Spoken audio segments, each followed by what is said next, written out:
दोस्तों नमस्कार। आपके अपने YouTube चैनल बातें साहित्य पर आप सभी का एक बार पुनः हार्दिक स्वागत।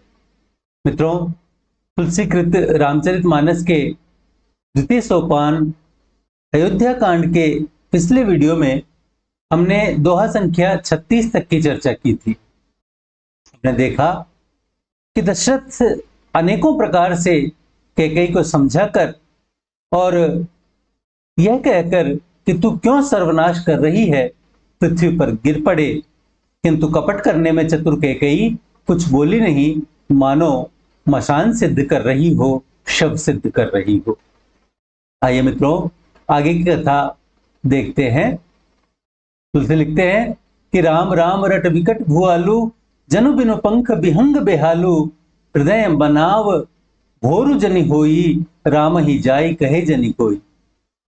मित्रों, बेहालू अर्थात व्याकुल या बेचैन, भोरु सवेरा या सुबह। तुलसी कहते हैं कि राम राम रट विकल भुआलू, कि राजा राम राम रटते हुए ऐसे व्याकुल हैं जैसे जनु बिनु पंख बिहंग बेहालू, जैसे बिना पंख का कोई पक्षी।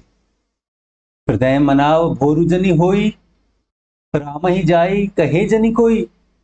वे मन ही मन मना रहे हैं कि सवेरा ना हो और कोई जाकर रामचंद्र जी से यह बात ना कहे। उदय करहु जनि रवि रघुकुल गुर, अवध बिलो की सूल होई ही उर, भूप प्रीति के कई कठिनाई, उभय अवधि विधि रची बनाई। रवि अर्थात सूर्य, सूल अर्थात पीड़ा या कष्ट, उभय दोनों, अवधि सीमा, रची बनाई अर्थात भली भांति बनाई गई। दशरथ कहते हैं कि उदऊ करहु जनि रवि रघुकुल गुर, अवध बिलो की सूल होई ही उर, कि हे रघुवंश के गुरु सूर्य भगवान, आप अपना उदय ना करें। उदय करहु जनि, आप अपना उदय न करें, क्योंकि अवध बिलो की सूल होई ही उर, क्योंकि अयोध्या को देखकर आपके हृदय में बड़ी पीड़ा होगी। भूप प्रीति के कई कठिनाई, उभय अवधि विधि रची बनाई। राजा का प्रेम और कैकेयी की कठोरता दोनों ही को विधाता ने सीमा तक, हद तक भली भांति बना दिया है। बिलपत नृपहि भयउ बिनु सारा, बीना बेनु शंख धुनि द्वारा, पढ़हि भाट गुण गावहि गायक, सुनत नृपहि जनु लागहि सायक। भिनुसारा अर्थात सवेरा, बीना अर्थात वीणा, बेनु बांसुरी, शंख शंख, ध्वनि अर्थात शब्द या आवाज, गुण अर्थात गुण या यश, सायक अर्थात बाण। तुलसी लिखते हैं कि बिलपत नृपहि भयउ बिनुसारा, बीना बेनु शंख ध्वनि द्वारा, कि राजा को इस प्रकार विलाप करते हुए सवेरा हो गया, सुबह हो गई, और इधर राजद्वार पर बीना बेनु शंख ध्वनि द्वारा, इधर राजद्वार पर वीणा बांसुरी और शंख की ध्वनि होने लगी। पढ़हि भाट गुण गावहि गायक, भाट विरदावली पढ़ने लगे और गायक अर्थात गवैये गुणगान करने लगे। और सुनत नृपहि जनु लागहि सायक, लेकिन तुलसी कहते हैं कि यह सब सुनते ही राजा को बाण के समान लगते हैं, बाण जैसे लगते हैं। मंगल सकल सुहाइन कैसे, सहगामिनी विभूषण जैसे, तेहि निसि नींद परी नहीं काहू, राम दरस लालसा उछाहू। सहगामिनी अर्थात स्त्री या पति के साथ सती होने वाली स्त्री, काहू अर्थात किसी को, लालसा चाह, उछाहू उत्साह। तुलसी लिखते हैं कि मंगल सकल सुहाइन कैसे, सहगामिनी ही विभूषण जैसे, कि ये सब मंगल के कार्य राजा को किस प्रकार अच्छे नहीं लगते, उसी प्रकार जैसे पति के साथ सती होने वाली स्त्री को आभूषण अच्छे नहीं लगते। तेहि निसि नींद परी नहीं काहू, राम दरस लालसा उछाहू। रामचंद्र के दर्शन की लालसा और उल्लास से उस रात किसी को भी नींद नहीं आई। द्वार वीर सेवक सचिव कहें उदित रवि देखी, जागे हूँ अजउन अवधपति कारण कवन विशेष। द्वार वीर सेवक सचिव कहे ही उदित रवि देखी, कि राजद्वार पर सेवकों मंत्रियों की भीड़ लगी हुई है और वे सूर्य को उदय होते देख करके आपस में कह रहे हैं, परस्पर कह रहे हैं क्या, कि जागे वजउन अवधपति कारण कवन विशेष, कि आज कौन सा विशेष कारण है कि महाराज अभी तक नहीं जागे। पछले पहर भूप नित जागा, आज हमई बड़ अचरजु लागा, जाहु सुमंत्र जगावहु जाई, कीजिए काजु रजाए सुपाई। पछले पहर अर्थात एक प्रहर रात रहते ही रजायसु अर्थात आज्ञा। तुलसी लिखते हैं कि द्वार पर सेवक मंत्री आदि जो भीड़ लगी हुई है वे सब आपस में बातें कर रहे हैं और क्या कहते हैं कि पछले पहर भूप नित्य जागा, कि राजा नित्य रात्रि के अंतिम पहर में जाग जाते हैं, किंतु आज हमें बड़ अचरज लागा, आज हमें बड़ा आश्चर्य हो रहा है। और वे आगे कहते हैं कि जाहु सुमंत्र जगावहु जाई, कीजिए काजू रजाए सुपाई। हे सुमंत्र जाओ और तुम महाराज को जगाओ और जाकर के उनकी आज्ञा लो, जिससे हम सब कार्य करें। गए सुमंत्र तब राउर माही, देखे भयावन जातु डेराही, धाई खाई जन जाई न हेरा, मानो विपत्ति विषाद बसेरा। मित्र राउर अर्थात राजा, हेरा देखा, और बसेरा अर्थात डेरा या निवास। तुलसी लिखते हैं कि गए सुमंत्र तब राउर माही, देखे भयावन जात डेराही, कि तब सुमंत्र राजा के पास गए, लेकिन महल ऐसा भयावन हो रहा था कि जाते जाते वो डर रहे हैं। धाई खाई जनु जाई न हेरा, मानो विपत्ति विषाद बसेरा। ऐसा लगता है जैसे वह धाई खाई अर्थात वह महल दौड़कर खा जाएगा और जाई न हेरा, उसकी ओर देखा तक नहीं जाता, मानो विपत्ति विषाद बसेरा, मानो विपत्ति और शोक ने वहां पर बसेरा डाल लिया हो, डेरा डाल लिया हो, निवास कर लिया हो। पूछे कौन उतर उदेई, गई जही भवन भूप के केई, कही जाए जीव बैठ से रुनाई, देखी भूप गति गयम सुखाई। कि पूछे को न उतर उदेई, कि वहां पूछने पर कोई उत्तर नहीं देता, और गए जही भवन भूप के केई, और सुमंत्र उस भवन में गए जहां केकई और राजा थे। भूप केकई और राजा जहां पर थे उस भवन में सुमंत्र गए।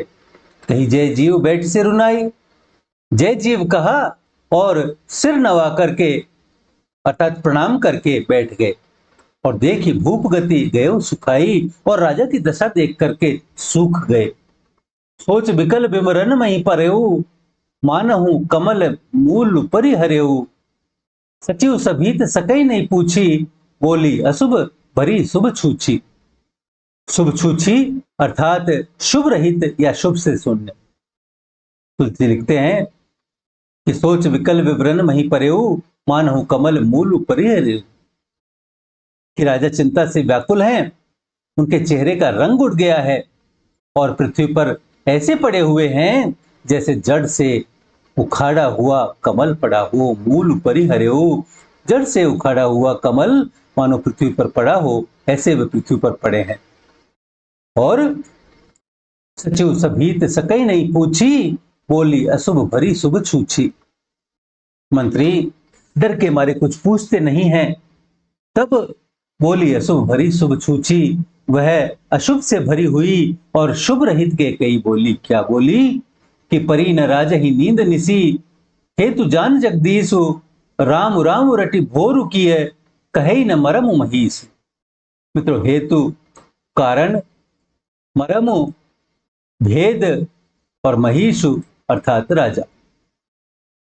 कहती है कि परी न राजा ही नींद निसी, हेतु जान जगदीशु, कि आज राजा को रात भर नींद नहीं आई और क्यों नहीं आई, इसका कारण भगवान ही जाने। हे तू जान जगदीश, और राम राम रटी भोरु किए, कहे न मरम महीसु। इन्होंने राम राम रटते हुए ही सवेरा किया है और इसका भेद कुछ बतलाते भी नहीं है। आनहु राम बेगी बोलाई, समाचार सब पूछे आई। चले सुमंत्र राय रुख जानी, लखी कुचाली की निकट चुरानी। के कहती कि आनहु राम बेगी बोलाई, समाचार तब पूछे आई कि राम को जल्दी से बुला करके लाओ और तब आकर इनके समाचार पूछना। चले सुमंत्र राय रुख जानी, लखी कुचाली की निकट चुरानी। राजा की इच्छा जानकर सुमंत्र वहां से चले और समझ गए कि रानी ने कुछ न कुछ कुचाल रची है, कुछ न कुछ कुचाल की है। सोच विकल मग परई न पाऊं, राम ही बोली कहीं का राऊ। उर्धरि धीरज गयो दुआरे, पूछई सकल देखी मनु मारे। तुलसी कहते हैं कि सोच विकल मग परई न पाऊं, राम ही बोली कहीं का राऊ। कि सोच के बस होने से सुमंत्र व्याकुल हैं और व्याकुल होने के कारण मानो रास्ते में उनके पैर ही आगे को नहीं पड़ते और वे सोचते हैं क्या कि राम ही बोली कहीं का राऊ, कि राम को बुला करके राजा क्या कहेंगे। और धरि धीरज गयो दुआरे, अपने हृदय में धीरज धर करके वे द्वार पर गए और पूछे सकल देखी मनु मारे। और सब लोग उन्हें उदास देख करके और पूछने लगे। समाधान करी सो सब ही का, गयो जहां दिन कर कुल टीका। रामो सुमंत्र ही आवत देखा, आदरु कीन पिता समलेखा। समाधान करी सो सब ही का, समाधान अर्थात तसल्ली देकर, समझा बुझाकर। तुलसी कहते हैं कि समाधान करी सो सब ही का, गयो जहां दिन कर कुल टीका। कि सुमंत्र सबको समझा बुझाकर, सबको बोध देकर और वहां गया जहां पर सूर्यवंश के शिरोमणि श्री रामचंद्र जी थे। और राम सुमंत्र ही आवत देखा, राम ने सुमंत्र को आते हुए देखा तो आदरुकीन पिता समलेखा, पिता के तुल्य समझकर, पिता समान समझकर उनका सम्मान किया, उनका आदर किया। निरखी बदनु कहीं भूप रजाई, रघुकुल दीप ही चले उलेवाई। राम को भांति सचिव संग जाही, देखी लोग जहते हैं बिलखाही। तुलसी कहते हैं कि निरखी बदनु कहीं भूप रजाई, कि सुमंत्र श्री रामचंद्र जी का मुख देखकर और राजा की आज्ञा सुना करके और रघुकुल दीप ही चले उलेवाई, रघुकुल के दीपक, रघुवंश के दीपक श्री रामचंद्र जी को अपने साथ लेकर के चले। और राम को भांति सचिव संग जाई, और रामचंद्र जी मंत्री के साथ बुरी तरह से जा रहे हैं, कुभांति बुरी तरह से जा रहे हैं। देखी लोग जहते हैं बिलखाई, और यह देखकर लोग जहां तहां व्याकुल हो रहे हैं। और जाई देखी रघुवंश मनी, नरपति निपट कुसाजु। सहम परेऊ लखी सिंह नहीं, मनहु वृद्ध गजराज। कि जाई देखी रघुवंश मनी, नरपति निपट कुसाजु। कि रघुवंश मणि श्री रामचंद्र जी ने जाकर देखा कि राजा बिल्कुल बुरी दशा में पड़े हुए हैं। निपट कुसाजु, कुसाजु अर्थात बुरी दशा में, बेढंग से। और सहम परेऊ लखी सिंह नहीं, मनहु वृद्ध गजराजु। और कैसे पड़े हुए हैं, मानो सिंघनी को देख करके बूढ़ा हाथी, बूढ़ा गजराज पृथ्वी पर गिर पड़ा हो, ऐसे राजा दशरथ बिल्कुल बुरी दशा में पृथ्वी पर पड़े हुए हैं। सुखई अधर जरई सब अंगु, मनहु दीन मनहीन भुअंगु। सरुस समीप देखी के केई, मानहु मीचु धरी गनि लेई। कि सूखई अधर जरई सब अंगु, राम वहां जाकर देखते हैं कि राजा के होठ अधर अर्थात होठ सूख रहे हैं और जरई सब अंगु सारा शरीर जल रहा है। कैसे, मनहु दीन मणिहीन भुअंगु, मानो मणि के बिना सर्प जो है वो दीन हो रहा है। और सरुस समीप देखी के कई, और पास ही के कई को क्रोध युक्त देखा। सरुस अर्थात क्रोध युक्त देखा तो मानहु मीचु घरी गनि लेई, मानो मौत राजा के जीवन की घड़ियां गिन रही हो, मानो नीच घड़ी घड़ी ले, मानो मौत बैठी हुई राजा के जीवन की घड़ियां गिन रही हो। करुणामय मृदु राम स्वभाव, प्रथम दीख दुख सुना न काऊ, तदपि धीर धरी समूह विचारी, पूछी मधुर बचन महतारी। तुलसी लिखते हैं कि करुणामय मृदु राम स्वभाव, किस रामचंद्र जी का स्वभाव जो है वो दयालु और कोमल है। प्रथम दीख दुख सुनाने का, उन्होंने यह पहले ही पहल दुख देखा और इसके पूर्व कभी दुख का नाम तक नहीं सुना था। फिर भी तदपि धीर धरी समूह विचारी, फिर भी धैर्य धर करके और समय का विचार करके, धीरज धारण करके और मीठे वचनों से पूछी मधुर वचन महतारी, मीठे वचनों से माता कैकेयी से पूछा। क्या पूछा कि मोहि कहु मातु तात दुख कारण, करिय जतन जहि होई निवारण, सुनहु राम सब कारण एहू, राजहि तुम पर बहुत स्नेहु। राम पूछते हैं कि हे माता, मोहि कहू मातु, मुझे कहो, क्या कहो, तात दुख कारण, पिता के दुख का कारण कहो, ताकि करिए जतन जय होय निवारण, ताकि वैसा यत्न किया जाए, वैसा प्रयास किया जाए जिससे कि वह दूर हो, अर्थात पिता का दुख दूर हो। तब कैकेयी कहती है कि सुनहु राम सब कारण एहू, और राजहि तुम पर बहुत स्नेहु। हे राम सुनो, सब कारण यही है कि राजा का तुम पर बहुत अधिक स्नेह है। आगे तुलसी लिखते हैं कि देन कहने मोहि दुई बरदाना, माग्यो जो कछु मोहि सुहाना, सो सुनि भयो भूप उर सोचू, छाड़ न सके तुम्हार संकोचू।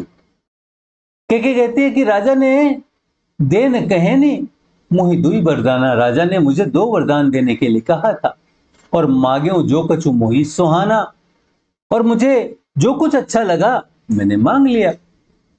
सो सुनि भयो भूप उर सोचू, और यह सुनकर के राजा के हृदय में सोच हो गया है, शोक हो गया है, क्योंकि छाड़ी न सके तुम्हार संकोचू, क्योंकि वे तुम्हारा संकोच नहीं छोड़ सकते। और सुत स्नेह इत बचन उत, संकट परे नरेशु, सकउन आयसु धरहु सिर, मेटहु कठिन कलेसु। कैकेयी कहती है कि सुत स्नेह इत, इधर तो पुत्र का प्रेम, और बचन उत, और उधर प्रतिज्ञा। संकट परे नरेशु, राजा इसी धर्म संकट में पड़े हुए हैं, और सकउन आयसु धरहु सिर, मेटहु कठिन कलेसु, और यदि तुमसे हो सके तो इनकी आज्ञा सिरोधार्य करो, और आज्ञा सिरोधार्य करके इनके इस कठिन कष्ट को दूर करो। निद्रक बैठी कहे कटुबानी, सुनत कठिनता अति अकुलानी, जीव कमान बचन सर नाना, मनहु महिप मृदु लक्ष्य समान। तुलसी लिखते हैं कि निद्रक बैठी कहे कटुबानी, कि कैकेयी बैठी हुई बेधड़क कड़वी बातें कह रही है, और सुनत कठिनता अति अकुलानी, जिसे सुनकर स्वयं कठोरता भी, कठिनता भी अत्यंत व्याकुल हो उठी। जीव कमान बचन सर नाना, उसकी जीभ तो धनुष है और वचन अनेक प्रकार के तीर हैं। किसकी? कैकेयी की जीभ धनुष के समान, और वचन जो है, उसकी जो बोली है, जो वह बोल रही है, वह अनेक प्रकार के तीर हैं। और मनहु महिप मृदु लक्ष्य समाना, पर मानव राजा जो हैं वो कोमल निशाने के समान हैं, उसका निशाना हो गए हैं।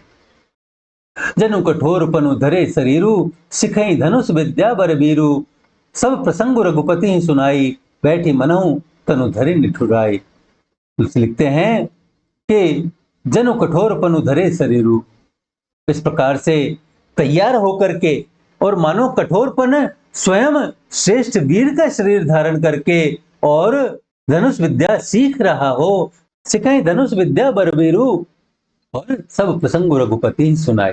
कैकेयी राम जी को सब बातें सुना करके बैठी रही, बैठी मनहु तनु धरि निठुराई, मानो निष्ठुरता शरीर धारण किए हुए हो, और मन मुस्काई भानुकुल भानु, राम सहज आनंद निधानु, बोले बचन विगत सब दूषण, मृदु मंजुल जनु बाग विभूषण।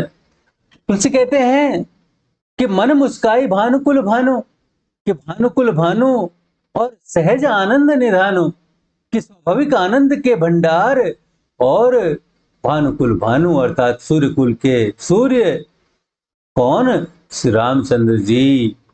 मन मुस्काई अर्थात मन में मुस्कुरा करके, और बोले वचन विगत सब दूषण है, सब दोषों से रहित ऐसे मृदु मंजुल जनुबाग विभूषण, ऐसे कोमल और सुंदर वचन बोले मानो वे वाणी के विभूषण ही हों, आभूषण ही हों।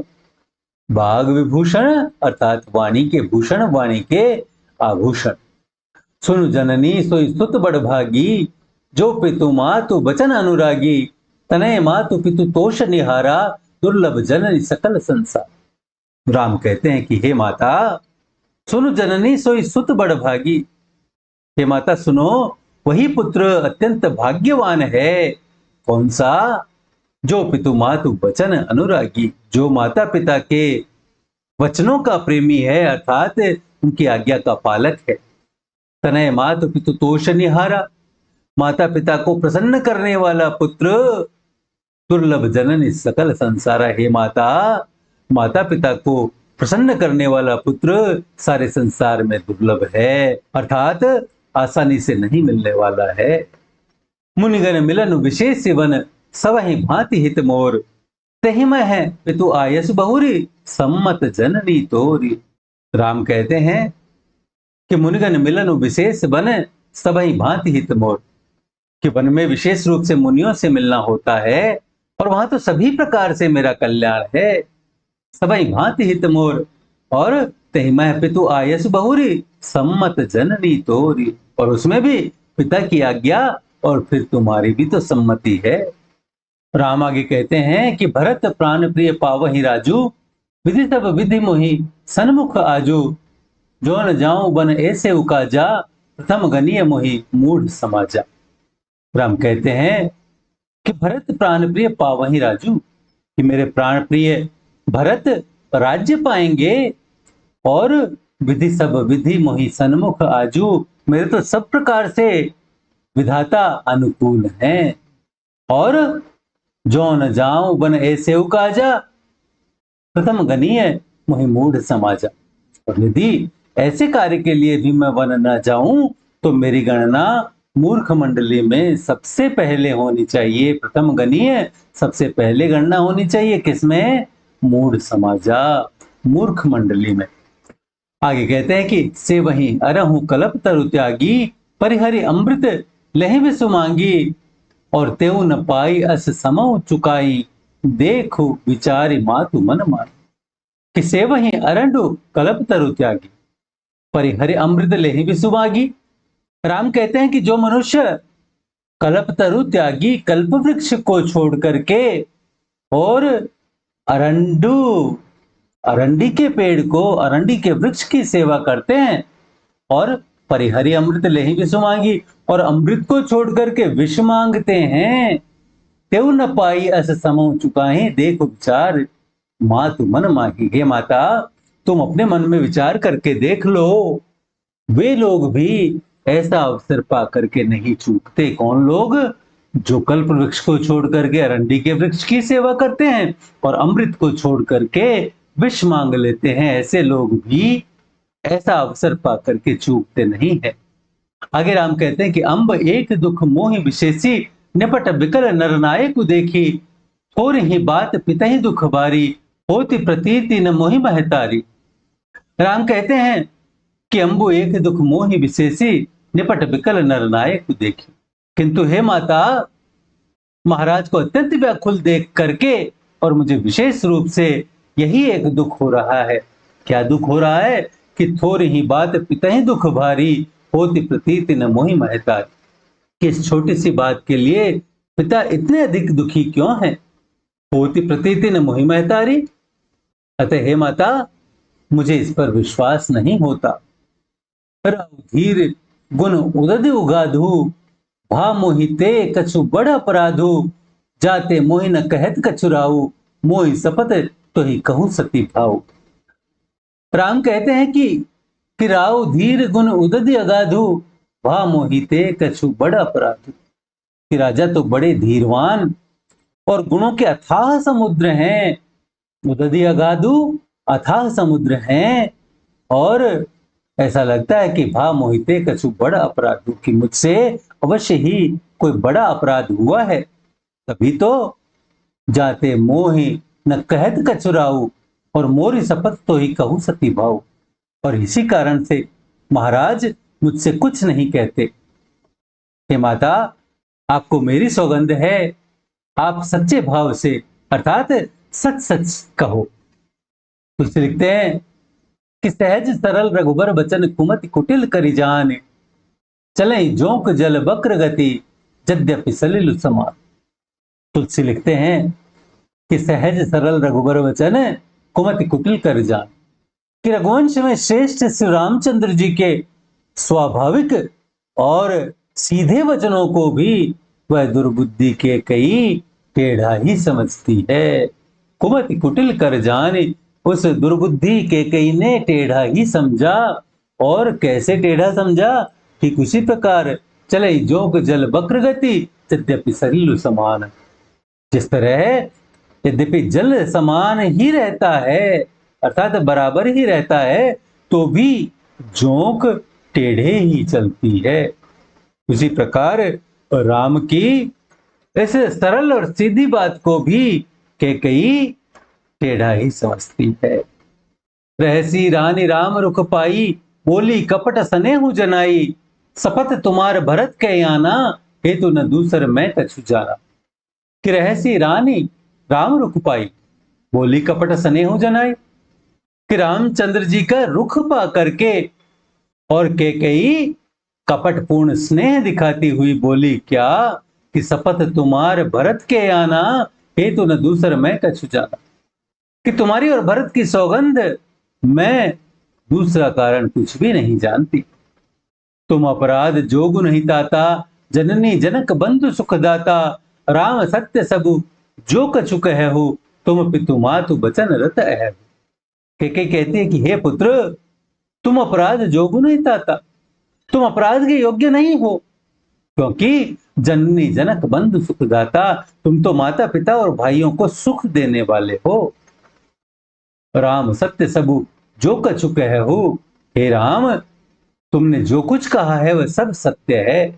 तुम पितु मातु बचन रत है, क्योंकि तुम सदा माता और पिता के वचनों में तत्पर रहते हो।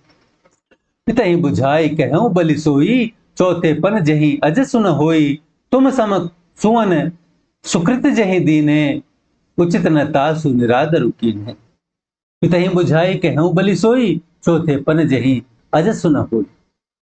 कैकेयी कहती है कि मैं तुम पर न्योछावर हूं, तो पिता को समझाकर वही कहो जिससे चौथेपन में अर्थात बुढ़ापे में उन्हें कलंक ना हो। तुम सम सुवन सुकृत जही दीन है, उचित न तासु निरादर कीन्हे। कैकेयी कहती है कि जिस पुण्य ने इन्हें अर्थात राजा को तुम्हारे जैसा पुत्र दिया है, उसका निरादर करना उचित नहीं।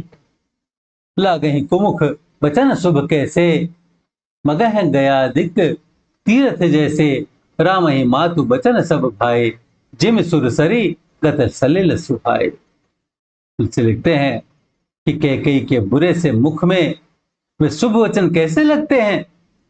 लागहि कुमुख बचन शुभ कैसे, मगह गया दिक तीर्थ जैसे, जैसे मगध देश में गया आदि तीर्थ हैं। राम ही मातु बचन सब भाई, जिम सुरसरी गत सलिल सुहाए। तुलसी लिखते हैं कि श्री रामचंद्र जी को मां कैकेयी के सब वचन ऐसे अच्छे लगते हैं जैसे गंगा जी में जाकर अच्छे बुरे सभी प्रकार के जल शुभ और सुंदर हो जाते हैं। गई मुरुचा राम सुमिरे, नृप फिर करवट लीन है, सचिव राम आगमन कही, विनय समय सब की। तुलसी लिखते हैं कितने में ही गई मूर्छा राम सुमिरी, नृप फिर करवट लीन। कितने में राजा की मूर्छा दूर हुई और उन्होंने राम का स्मरण करके अर्थात राम राम कह करके और फिर से करवट ली, फिर करवट लीन है, फिर करवट ली और सचिव राम आगमन कही, विनय समय सम की। और मंत्री ने श्री रामचंद्र जी का आना कह करके और समयानुकूल विनती की। अवनिप अकनि राम पग उधारे, धरि धीरज तब नयन उघारे, सचिव संभारी राव बैठारे, चरण परत नृप राम निहारे।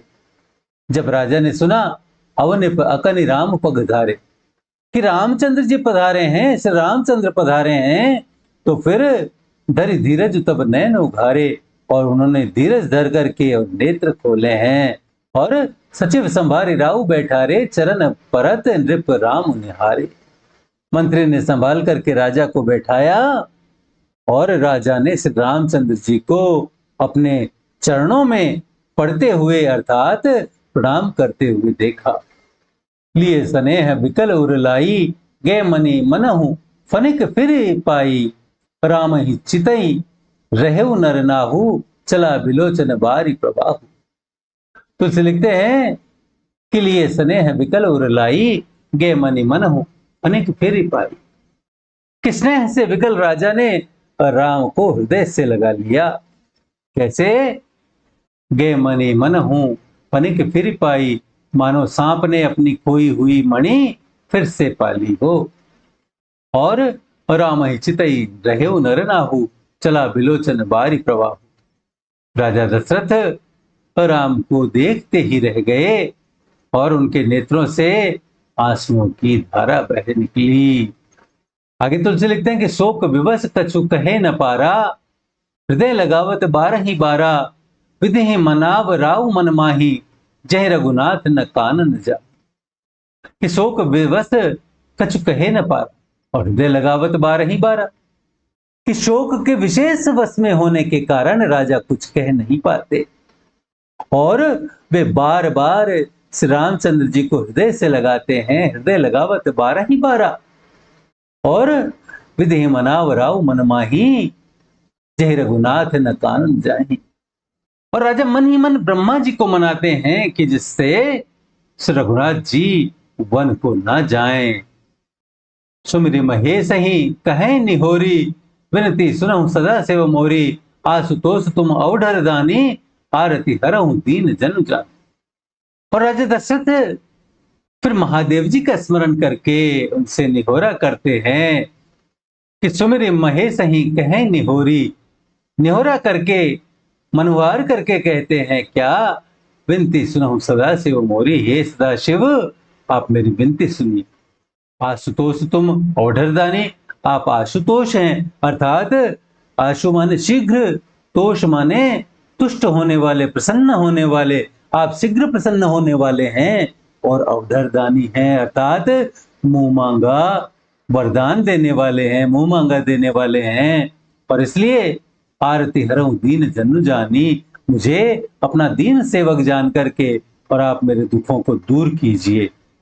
दशरथ भगवान शिव से प्रार्थना कर रहे हैं कि तुम प्रेरक सबके हृदय, सो मति राम ही देहु, वचन मोर तजी रहे घर, परिहरि सील सनेहु। कि तुम प्रेरक सबके हृदय, सोमति राम ही देहु, कि आप प्रेरक स्वरूप में सबके हृदय में हैं और इसलिए आप श्री रामचंद्र जी को ऐसी बुद्धि दीजिए। कैसी? सोमति राम ही देहु, राम को ऐसी बुद्धि दीजिए। कैसी बुद्धि? कि बचन मोर तज रहे घर, परिहर शील सनेहु, कि जिससे वो मेरे वचन को त्याग करके और शील और स्नेह को छोड़ करके घर में ही रह जाए। दशरथ कहते हैं कि अजसु हो जग सुजसु नसाऊ, नरक परों बरु सुरपुर जाऊ, सब दुख दुसह सहाव मोही, लोचन ओट राम जनी होही। दशरथ कह रहे हैं कि जगत में चाहे अपयश हो, अजसु हो, चाहे अपयश हो जाए, और सुजसु नसाऊ, और चाहे सुयश नष्ट हो जाए। अपयश हो और सुयश नष्ट हो जाए, और नरक परों बरु सुरपुर जाऊं, और चाहे नया पाप हो जाने से मैं नरक में गिरूं अथवा स्वर्ग चला जाए, अर्थात पूर्व जन्म के पुण्यों के फलस्वरूप जो मुझे स्वर्ग मिलने वाला हो तो वह भी चाहे मुझे न मिले, और सब दुख दुसह सहावहु मोही, और भी सब प्रकार के दुसह दुख आप मुझसे सहन करा लें, पर लोचन ओट राम जनी होही। पर श्री रामचंद्र मेरी आंखों की ओट न हो, अर्थात मेरी आंखों से दूर न हो। असमन गुनई राव नहीं बोला, पीपर पात सरिस मन डोला। रघुपति पित ही प्रेम बस जानी, पुनि कछु कहीं मातु अनुमानी। कि राजा मन ही मन इस प्रकार से विचार कर रहे हैं, असमन गुनई राव नहीं बोला, और इसलिए वो बोलते नहीं है। और पीपर पात सरिस मन डोला, और उनका मन जो है वो पीपल के पत्ते की तरह डोल रहा है। रघुपति पिता ही प्रेम बस जानी, रघुनाथ जी ने पिता को प्रेम के वश में जान करके और पुण्य कछु कहें मातु अनुमानी, और यह अनुमान करके कि माता फिर कुछ कहेंगी तो पिताजी को दुख होगा। देश काल अवसर अनुसारी, बोले वचन विनीत विचारी। तात कहूं कछु करऊं ढिठाई, अनुचित क्षमब जान लड़काई। तो राम ने यह सोचा कि माता फिर कुछ कहेगी तो पिताजी को दुख होगा, और इसलिए देश काल अवसर अनुसारी, बोले वचन विनीत विचारी। देश काल और अवसर के अनुकूल विचार करके और राम ने विनीत वचन कहे। क्या कहे कि तात कहूं कछु करऊं ढिठाई, अनुचित क्षमब जान लड़काई। कि हे तात, मैं कुछ कहता हूं या ढिठाई करता हूं, और इस अनौचित्य को मेरी बाल्यावस्था समझ करके पर मुझे क्षमा करना। जान लड़काई, मेरी बाल्यावस्था समझ करके, लड़कपन समझ करके मुझे क्षमा करना, माफ करना। अति लघु बात लाग दुख पावा, कहूं न मोहि कही प्रथम जनावा। देखी गोसाई ही पूछी माता, सुनि प्रसंगु भय शीतल गाता। राम कहते हैं कि अति लघु बात लागी दुख पावा, किस अत्यंत तुच्छ बात के लिए आपने इतना दुख पाया। काहू न मोहि कही प्रथम जनावा, मुझे किसी ने पहले कहकर यह सारी बात नहीं जनाई। देखी गोसाई ही पूछूं माता, सुनि प्रसंगु भई शीतल गाता। स्वामी को अर्थात आपको इस दशा में देख करके मैंने माता से पूछा। देखी गोसाई ही पूछूं माता, और सुनि प्रसंगु भय शीतल गाता। उनसे सारा प्रसंग सुन करके मेरे सब अंग शीतल हो गए, अर्थात मुझे बड़ी प्रसन्नता हुई। क्या कि मंगल समय स्नेह बस, सोच परिहरिय तात। आय सुदेय हरस ही कहीं पुल के प्रभुगा। कि हे पिताजी, इस मंगल के समय, मंगल समय स्नेह बस, सोच परिहरिय तात। कि हे पिता, इस मंगल के समय और स्नेहवश होकर के सोच करना छोड़ दीजिए, और आय सुदेय हर्ष ही अपने हृदय में प्रसन्न होकर के मुझे आज्ञा दीजिए। कहीं पुल के प्रभुगात। यह कहते हुए प्रभु श्री रामचंद्र जी सर्वांग पुलकित हो गए, अर्थात श्री रामचंद्र जी का शरीर पुलकायमान हो गया। आगे तुलसी लिखते हैं कि धन्य जन्म जगती तलतासु, इतहि प्रमोद चरित सुनि जासु। चारि पदार्थ करतल ताके, प्रिय पितु मातु प्राण समझा के। श्री राम आगे कहते हैं कि धन्य जन्म जगती तलतासु, इतहि प्रमोद चरित सुनि जासु।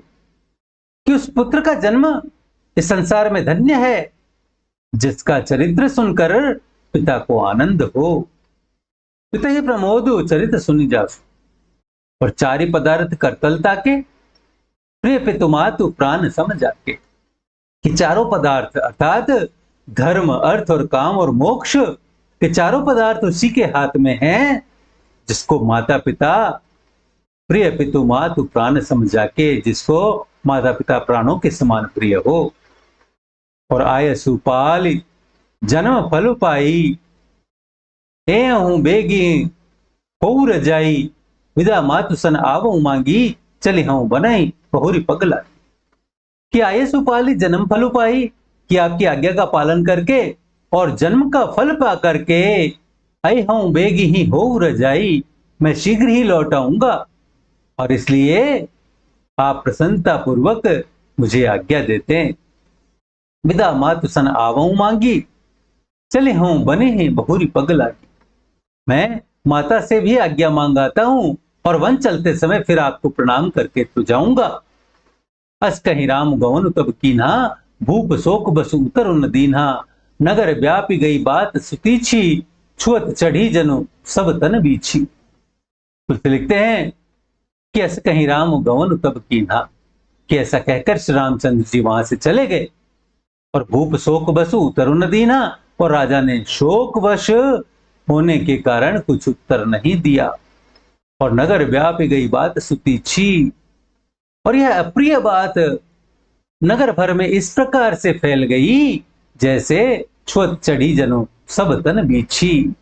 जैसे डंक मारते ही बिच्छू का विष, बिच्छू का जहर सारे शरीर में चढ़ जाता है, उसी प्रकार यह अप्रिय बात नगर भर में फैल गई।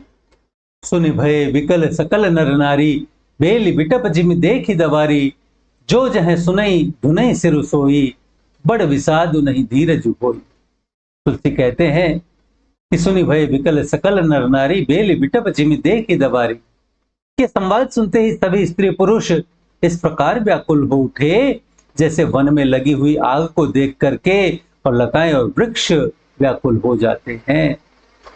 और जो जह सुनई धुनई सिर सोई, बड़ विषादु नहीं धीरज होई। जो जहां ही सुनता है वहीं सिर पीट लेता है, और चारों ओर अत्यंत शोक फैल गया, बड़ विषादु नहीं धीरज होई, और किसी को धीरज नहीं होता। मुख सुखाहि लोचन स्रवहि, सोकुन हृदय समाई, मनहु करुण रस कटकई, उतरी अवध बजाई। कटकई अर्थात सेना। तुलसी लिखते हैं कि मुख सुखाहि लोचन स्रवहि, सोकुन हृदय समाई, कि सभी के मुख सूख जाते हैं, सूखे जाते हैं, और नेत्रों से आंसू झड़ रहे हैं, और सोकुन हृदय समाए, और उनका शोक हृदय में नहीं समाता। ऐसा लगता है मनहु करुण रस कटकई, उतरी अवध बजाई, मानो करुण रस की सेना डंका बजा करके अयोध्या में आ उतरी हो। तो मित्रों, आज के लिए इतना ही। अयोध्या कांड की शेष चर्चा हम अगले वीडियोज में करेंगे। तब तक के लिए यदि आपको हमारा यह प्रयास पसंद आया हो तो कृपया वीडियो को लाइक करें, अपने मित्रों के साथ साझा करें। पीडीएफ तथा अन्य सहायता के लिए हमसे टेलीग्राम पर जुड़ें, चैनल को सब्सक्राइब करें, और भविष्य के सभी वीडियोज की सूचना अपने तक सबसे पहले पहुंचाने के लिए घंटी वाला बटन दबाएं और देखते रहें बातें साहित्य की। धन्यवाद।